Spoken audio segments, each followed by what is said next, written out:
All right, guys, we're gonna be jumping into doing the wiring on this trailer. I'm gonna start with installing the 7-way junction box, and we're gonna be putting that on the tongue. I found a spot where it would work perfect, keep it kind of out of the weather, but it's a weatherproof box, so that's gonna work out great. But I'll jump you guys into the time lapse now and we'll get it.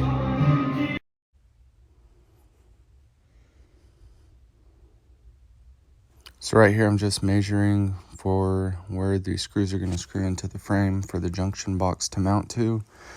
And then we'll be splicing all the wires and crimping all the fittings on. See, I get the box in right there.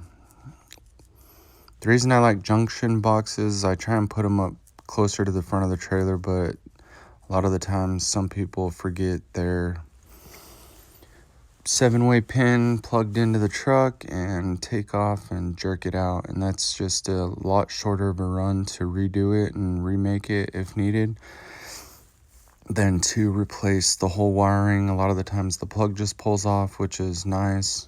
I use the 2-prong crimp on the plug part just so it'll pull off easy if somebody does do that.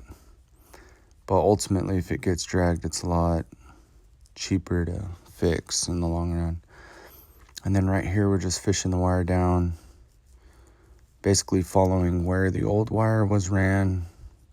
They used 1/2-inch tubing, which fit the 7-way wire perfectly.